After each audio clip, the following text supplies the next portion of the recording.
Hello students, देखिए जैसा कि आप लोगों को स्क्रीन पर दिख रहा होगा, आज कुछ संख्याएं हैं गुणा की, वो आपके सामने स्क्रीन पर दे रखी है।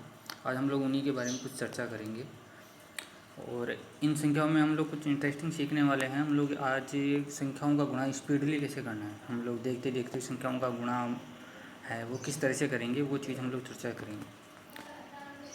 तो देखो, यहाँ पर जो संख्याएं लिखी हुई हैं वो आप लोगों को देखने पर एक चीज़ पता चल रही होगी। ये सभी संख्याएं जो भी गुणा हो रही है वो सारी 100 के पास वाली संख्याएं हैं। कुछ संख्याएं 100 से ज़्यादा है और कुछ संख्याएं 100 से कम है। ऊपर वाले दोनों एग्जाम्पल है वो 100 से ज़्यादा संख्याओं के हैं और नीचे वाले 100 से कम वाले के। अब देखो आपको करना क्या है, गुणा किस तरह से करना है। पहला एग्जाम्पल है 102 इंटू 103। अब आपको देखना है कि 102 इंटू 103, ये जो दोनों संख्याएँ हैं, देखो 102 तो आपकी 2 ज़्यादा है, ठीक है, और 103 है वो आपकी 3 ज़्यादा है। 102 2 ज़्यादा है और 103 3 ज़्यादा है, ठीक है। अब आप करना क्या है, इस तरह से पहले तो इनको लिखना है और वैसे अनुमान लगा सकते हो तो बहुत अच्छी बात है, कुछ भी नहीं करना पड़ेगा आपको। तो अब आपको इसमें 102 है, उसमें दूसरी वाली संख्या कितनी ज़्यादा है वो जोड़ देना है। तो यहाँ पर हो गया 102 में ये 103 ज़्यादा है तो 3 जोड़ेंगे 105, और इन दोनों को जो जितने भी ज़्यादा हैं इन दोनों को गुणा कर देंगे तो यहाँ पर हो गया 0,6। तो ये आपका आंसर हो गया 105,06।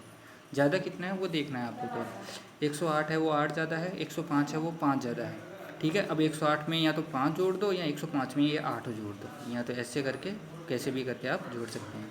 तो 108 में हम 5 जोड़ेंगे तो 113 हो गए और 8 5 को गुणा करेंगे तो 40 हो गए। अब इसमें दिक्कत यह है कि इस वाले सवाल में हमने 6 2 को 3 से गुणा किया तो 6 पहले 0 लगाया, लेकिन इसमें 0 नहीं लगाया। वो इसलिए नहीं लगाया क्योंकि इसमें 6 आता है वो एक ही अंक है, जबकि 2 अंक हमें चाहिए होते हैं, तो यहाँ पर 0 6 लगाया है। जबकि यहाँ पर 8 को 5 गुणा करेंगे तो 40 आते हैं, 2 अंक पहले ही आ गए, तो इसलिए हमें ये ध्यान रखना है यहाँ पर 40 ऐसे किया जाएगा, 40 के पहले 0 नहीं लगेगा। अब आते हैं वे संख्याएँ जो 100 से कम है। पहली वाली 2 कम है और दूसरी वाली जो संख्या है वो आपकी 3 कम है, ठीक है। तो ये संख्या आपकी 2 कम है, तो यहाँ पर आपको क्या करना है, उसी तरीके से पहले वाली तरीके से ही 98 में से आप चाहे 3 घटा लो, चाहे 97 में से 2 को घटा दो, रिजल्ट 95 ही आना है। तो आप कैसे भी कर सकते हो। 98 में से 3 गए तो इतने बच गए 95, और जो कम है उनको अगर गुणा करेंगे, फिर से पहले ज़्यादा को गुणा कर रहे थे, यहाँ पर देखो पहले ज़्यादा को गुणा किया था, यहाँ पर अब कम को गुणा करेंगे तो 0 2 और 0 3 गुणा करेंगे तो 0 6।